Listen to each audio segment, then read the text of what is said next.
come on in to All Things Odd. I'm Dr. Natalie Phillips. I'm Dr. Hannah Galloway. And I'm Whitney Hodges. All right. So let's talk about our YouTube while I get our show shared out here. And I'll have Dr. Galloway and Whitney talk about it a little bit here. Yes, so you can see we are getting more subscribers. We have 58 now, so that's really exciting. If you want to look us up on YouTube, you can follow us and then subscribe so that you know when we've got a new episode added. And we have really fun thumbnail images on the YouTube shows. So I actually prefer to look at them there because I think that the thumbnail images are funny. So we've done some editing and things to make them a little more interesting. Yeah, we kind of have a new brand here. You can also see where we're going live. And here's our new brand with some of our different shows and topics kind of in order. So this is kind of fun where you can kind of see it here. And yeah, we are growing in our social media. I know that we had to start kind of all over again and grow in our social media with Instagram and Facebook. But don't forget to subscribe also to our YouTube channel so that we can grow here and you guys can share this out. Okay, so fun little topic today. Let me get that removed here. So this all kind of started with, well, obviously it was Labor Day this past Monday. So I hope everybody had a great time just relaxing and recuperating. But I was driving to work on Tuesday and I actually was thinking I had a dress on and I had white shoes on. And I thought, wait a minute, like, I'm not too sure I'm supposed to do that because guess what? This quote of don't wear white after Labor Day. So I was coming into work on Tuesday and I was like, crap, I have white sandals on and I'm not too sure I'm supposed to have them on. So I did some research and I talked to Dr. Galloway and Whitney as well because I was thinking, hey, this might be a good topic of like, let's debunk some of these crazy things that we've learned about in the past about these quotes. And so it all stemmed from this idea of don't wear white after Labor Day. So yes, we're going to educate you about this quote, but we have other quotes. So hang in there as you're watching. But don't wear white after Labor Day. Where did this come from? Well, there were fashion experts that went back to the Gilded Age in the late 1800s. That's what I guess they called the Gilded Age, around the same time that Labor Day was established. And basically, this quote came from if you could wear white, it was often an indication that you had the means and that you didn't do manual labor and you could afford a vacation. So basically, like you were rich, right? And wealthy women who came from money wanted to separate themselves from society. And so if they were to wear white after Labor Day, it was considered like you were showing off that how wealthy you were. So then, of course, I felt better, wearing my white sandals to work. Yeah. I was going to say, I almost wore a white shirt today, and that's what I could have told you guys. Is like, I know, because where the heck did this? And you're just so wealthy. Getting passed on and passed on and passed on from generation to generation. And it was kind of funny here. Hold on, we have a comment. Somebody here is just tuning in on YouTube. Thanks, Tim's channel. So thank you for joining in. So yeah, so again, does this quote still stand is what we're really talking about, right? Because we're going to kind of talk about ear-related quotes in a second here. But this was from a Vogue article and kind of going back a little bit further back into 1895. There was a Times writer, a New York Times writer, who the article read, Clean Streets at Last. And this came from just kind of walking around a street one day and noticing that in Manhattan, that there were dead cats that were just festering. There were black buzzing swarms of flies, piles of like decaying vegetables, all like kind of these gross stuff going on, right? And after a while, so he noticed that and wrote this article.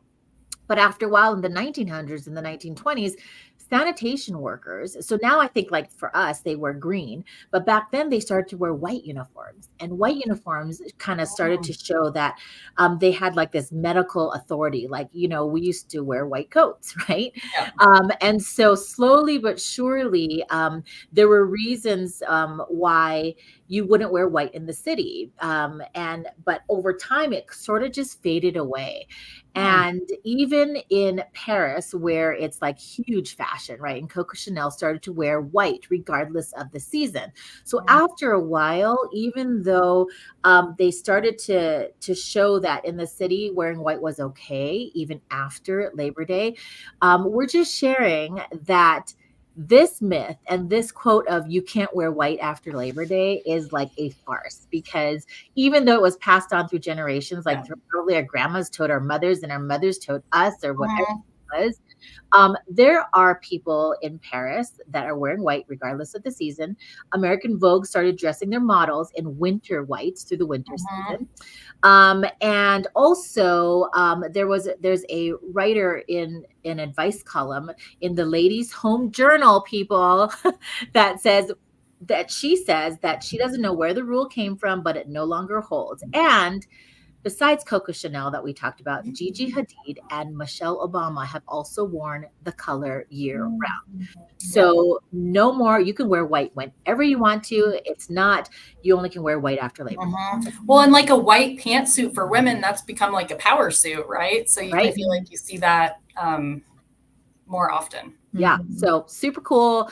But now we're going to head into some of these quotes that we've heard about the ears, because again, this is all things odd, not all things like Labor Day or fashion.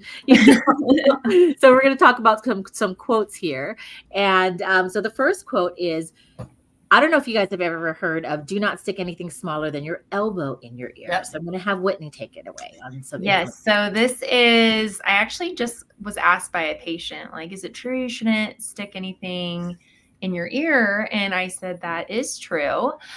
So where did this saying come from? So the phrase, don't stick anything smaller than your elbow in your ear, is a common recommendation from ear, nose, and throat physicians, or we often refer to them as ENTs. And this is just to protect your ears and to keep them healthy. Earwax is something that, as we know, builds up in our middle ear. And it can, if it's, produced in excess, it can start to clog that ear. But by pushing or putting things like Q-tips or bobby pins in that ear canal in attempt to retrieve it out of the ear, you often can actually be pushing that wax in farther closer to your eardrum. And so then you're almost creating an impaction, which we don't want. So a lot of people do not know that wax actually migrates out of your ear on its own. The way our ear is designed, the way that skin grows, it actually grows in a circular motion. And as that happens, that wax works its way out. I'm going off a little script, but earwax in general is not a bad thing to have. Earwax has an odor to it that prevents insects and things like that from entering your ear. And so I think a lot of times people get obsessed with having no wax in your ears, when actually it does have a purpose and it does help protect your ear from other creatures. So that's a little off script, but trying to remove it by putting something in your ear can just cause damage, not only to your ear canal, but possibly your eardrum. It can cause hearing loss in some cases. So I think we know the answer, but it is kind of a yes and no. So does it still stand? Yes, in that we don't want you sticking any foreign objects in your ear. Dr. Phillips actually had a patient come into the clinic that stuck a car key in their ear. Yes, and bobby pins. Bobby pins, people do that a lot. Yeah. And the other thing is bacteria. Like your car key has so much bacteria. Yeah, that was so gross. And then you're scraping your ear with it. Like you're going to get an infection. He came in and it was sore because, of course, obviously on a car key or any key in general, it has cutouts, right? So of course, maybe it felt good at the time, but your ear canals are super tender and they have nerves in there. And so like even a tiny little scratch is going to cause severe pain. Yes. Okay. I'm sure that was an interesting day at work for you. But also no. So if you are a hearing aid wearer, whether that's a device that you wear behind your ear that has a dome that goes in your ear, if you have customs that we are putting in your ear that are molded specifically to your ear anatomy, of course, those are fine. And those are totally safe to put in your ear. They can't go too far into your ear, which would cause damage. So yes, don't be sticking anything in your ears that you shouldn't be. But if you have a hearing aid, of course, you are free to put that in your ear. Or earplugs. Ooh, yes. That would also be a good reason to put something in your ear. Yeah. Awesome. Okay. So we debunked that. quote. And Okay. then going to our next quote here, you have 2 ears for listening and one mouth for speaking. So I'm going to have Dr. Galloway kind of give us a background of where that quote came from and if it still stands. Yes, so I didn't know the background of this quote, but I like it. We have 2 ears and one mouth, so we can listen twice as much as we speak, is attributed to the Greek philosopher I'm going to butcher that name. Epictetus, maybe? I think so. Yeah. But anyway, I didn't know that that's where that came from, and that's really interesting. So here is why that's kind of important today, and we used some AI search for this one. So this one kind of tells us how like listening relates today. So listening is important. Listening is important for responding to needs, addressing concerns, and ensuring the safety and success of children. Listening makes a difference. Listening to someone who needs to unburden their problems can make a difference on how they feel. That is very valid. Listening helps people feel engaged. So when you listen intently, it helps the person feel like, you're actually there and listening and it's important to you. And listening helps people feel like they're being heard. So people love listeners and they don't like talkers, which I think everyone can relate to that too. It's got to be a give and take. There's got to be some pragmatics there. So the next thing we're going to talk about is sort of, why there's 2 ears. I always tell patients you were born with 2 ears on your head for a reason. So your 2 ears actually help you out in a lot of ways. The first one is binaural summation. And Whitney will laugh at this because we went to the same university and had the same professor. And Dr. Bright used to lovingly tell us that you get 6 dB for free with binaural summation. So my best example of this is in the middle of the night, you hear something and you lift your head off the pillow so that you can listen with not 1 ear, but 2 ears. And it's almost like you get sort of this like more spatial awareness, but you can also actually hear better. And I've seen my dog do that too, of like, how dogs can kind of swivel their ears around. You can tell they're like listening with 1 ear and then they get the other ear to do the same thing and listen in the same direction.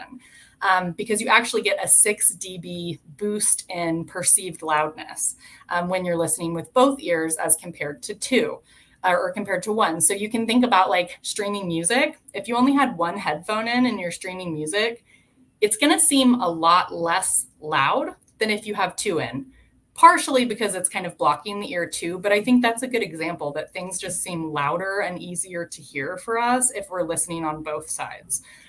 So we get 6 dB for free. Thank you, Dr. Bright. I will always remember that. So that's binaural summation. And that's, kind of a phenomena of hearing with 2 ears. When you have hearing aids, there's also something important called binaural synchronization. So let's think about somebody that has 2 hearing aids. If they work together, they're binaurally synchronized. If they're completely separate hearing aids, one's over here doing its own thing and one's over here doing its own thing, they're not binaurally synchronized. And so where that could make a big difference, let's think about a setting like in the car. So there's road noise on one side, and then your passengers on the other side talking. If the hearing aids are binaurally synchronized, they're going to be communicating with one another to say, hey, everything on the left side of her head is noise and everything on the right side of her head is what she's listening to.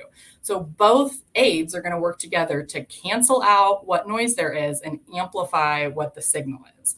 That's sort of the best example of what binaural synchronization is doing in your hearing aids. Otherwise, you'd have 1 ear just having a whole bunch of road noise and you'd be struggling to listen through your other hearing aid to your passenger. And so that is binaural synchronization is available in the more premium technology hearing aids, and it makes a really big difference. They also wirelessly talk to each other. So if you turn the volume up on the right side, it's also going to help you out and tell the other one to do the same thing. But some big considerations, I can't even say it, considerations when hearing in noise. The big things that we're looking for are the acoustic cues, the acoustic sources. So that's a good example of noise on the right, talking on the left, or being in a restaurant. Maybe you're getting a different signal from the right side of your head than the left side of your head. So the hearing aids can work really well together to be able to sort of make that a more pleasing signal with a higher signal to noise ratio.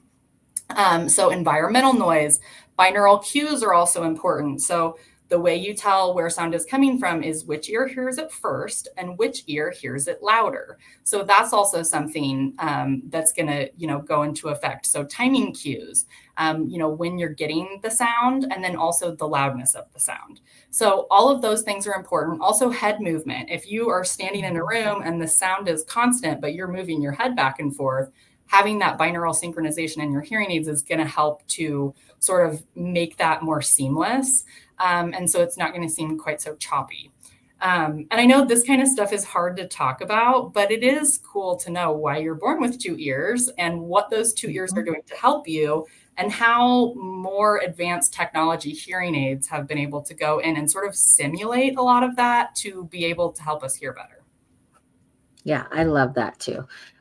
So maybe the quote, does have something that we can actually, as audiologists, explain to our patients, because I do believe with that binaural summation and the binaural synchronization, that helps with certain types of hearing aids. And just exactly what Dr. Galloway said, just so that you guys know, if you're listening and you're a consumer, that it's particular hearing aids that really use this binaural synchronization to be able to use both ears. And when both ears do work together, you get an increase in that free 6 dB signal to noise ratio that Dr. Bright, I wonder if that's the doctor. It is Dr. Bright, the same one. Yeah. So it's Dr. Katie Bright, the same one that helped me test my dog. Yes. We all know Friday. Dr. Bright. So you get extra free options as well. So you'll have it a little bit better in noise. So with that, we have our last quote here of let's play it by ear. So again, we're going over ear quotes here.